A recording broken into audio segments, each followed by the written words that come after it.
ৰঙিয়া দিহানাম সংৰক্ষণ মঞ্চ অসমৰ প্ৰথম বাৰ্ষিক প্ৰতিষ্ঠা দিৱস আৰু বাৰ্ষিক অধিৱেশন উদযাপনৰ ব্যাপক প্ৰস্তুতি দিহানাম সংৰক্ষণ মঞ্চ অসমৰ প্ৰথম বাৰ্ষিক প্ৰতিষ্ঠা দিৱস আৰু বাৰ্ষিক অধিৱেশন ৰঙিয়া দুদিনীয়াকৈ উদযাপনৰ ব্যাপক প্ৰস্তুতি কামৰূপ জিলা সমিতিৰ আতিথ্যত অহা 6 আৰু 7 জানুৱাৰীত শ্ৰীমন্ত শংকৰদেৱ সংঘ ৰঙিয়া জিলা শাখাৰ নামঘৰ প্ৰাংগণত অধিৱেশনখনি অনুষ্ঠিত কৰা হ'ব তদুপলক্ষে উখল মাখল পৰিৱেশে বিৰাজ কৰিছে অধিৱেশনস্থলীত কামৰূপ জিলাৰ ভিন্ন প্ৰান্তৰ পৰা 1.5 শতাধিক দিহানামৰ দলৰ আইসকল উপস্থিত হৈ চৰ্চা অব্যাহত ৰাখিছে উল্লেখযোগ্য যে 7 জানুৱাৰীত পুৱাৰ ভাগত অন্যতম আকৰ্ষণীয় কাৰ্যসূচীৰূপে ৰূপায়ণ কৰা হ'ব সমূহীয়া দিহানাম তদুপলক্ষে প্ৰশিক্ষক বাণী পাঠকৰ তত্বাৱধানত অনুষ্ঠিত দিহানামৰ প্ৰশিক্ষণত কেইবা শতাধিক মহিলাই অংশগ্ৰহণ কৰি হৰিনাম বন্দনাৰে মুখৰিত কৰি তোলা পৰিলক্ষিত হয়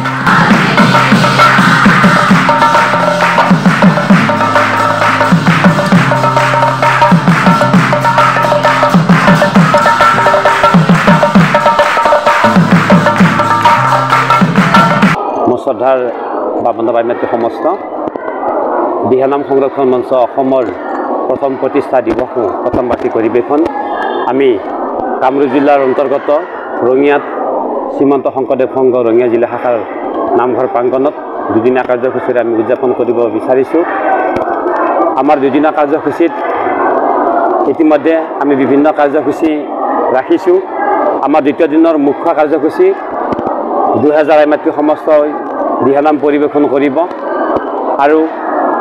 এই আইমাতৃ সমস্তক আমি আদৰণি জনাইছোঁ আমাৰ ৰঙিয়া জিলাৰ ওচৰে পাজৰে আৰু যিসকল আইমাতৃ সমস্তই নাম মানে নিজৰ অঞ্চলত নাম পৰিৱেশন কৰি আছে তেখেতসকলক আমি একটা সহযোগ কৰাৰ কাৰণে আমি সেৱা জনাইছোঁ কাৰণ আমি দিহানাম সংৰক্ষণ মঞ্চ এটা শক্তিশালী অনুষ্ঠান বৰ্তমান সময়ত প্ৰচাৰ প্ৰসাৰ যথেষ্ট হৈছে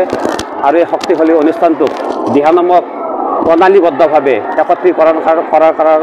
কৰাৰ কাৰণে যি মহান উদ্দেশ্য আৰু লক্ষ্য আমি হাতত লৈছোঁ সমগ্ৰ অসমতে দিহানামৰ প্ৰণালী আৰু সংবিধান প্ৰণালীবদ্ধভাৱে আমি একত্ৰীকৰণ কৰাৰ কাৰণে আমি দিহানামক আগুৱাই নিয়াৰ স্বাৰ্থত আমি আগবাঢ়ি আহিছোঁ আৰু এইবাৰ আমাৰ অধিৱেশন প্ৰথম অধিৱেশন ৰঙিয়াত হ'ব আমি সমস্ত বামন্দ আইমাতৃ সমস্তক এই অধিৱেশনত উপস্থিত থাকি সহায় সহযোগিতা আন্তৰিকতাৰে কামনা কৰিছোঁ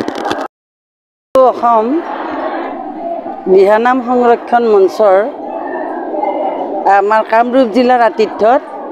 ৰঙিয়াৰ বৰনামঘৰত জিলা বৰনামঘৰত এই দিহানামৰ প্ৰায় 3000ৰো ওপৰৰ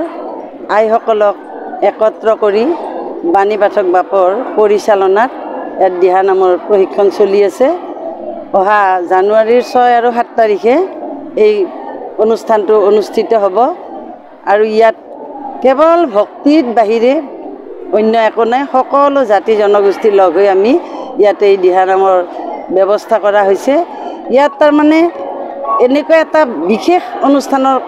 কথা নহয় ইয়াত সৰ্বধৰ্মৰ লোক আছে আইসকল আছে গতিকে আমি ঈশ্বৰৰ ওচৰত প্ৰাৰ্থনা জনাইছোঁ আমাৰ যাতে হেৰাই যোৱা দিহানামৰ আটাইকেইটা দিশে আমাৰ এই মঞ্চৰ যোগেদি আমি অসমত ভালকৈ সংৰক্ষণ কৰিব পাৰোঁ আৰু গুৰুজনাৰ বস্তুসমূহ এতিয়া এনেকুৱা চেডেলি ভেডেলি হৈ আছে য'ত মানে মানুহে বুজিয়ে নাপায় দিহানাম কি ঘোষানাম কি মাধৱ পুৰুষৰ ঘোষানাম কি সেইকাৰণে আমাৰ এই অনুষ্ঠানৰ আয়োজন কৰা হৈছে ইয়াত সদৌ অসম ভিত্তিত সকলো ৰাইজ মিলিত হৈছে কিন্তু কামৰূপ জিলাৰ বৃহত্তৰ কামৰূপ জিলাৰ আতিথ্যত এই অনুষ্ঠানটো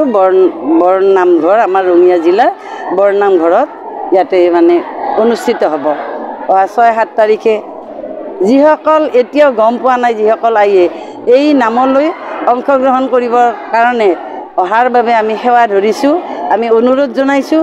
আটাইয়ে ইয়াত সহযোগ কৰক আৰু গুৰুজনাৰ ধৰ্ম বস্তুটোক আমি সকলোৱে মিলিত হৈ ৰঙিয়াৰ পৰা Bhaskar Kalita report news express Assam.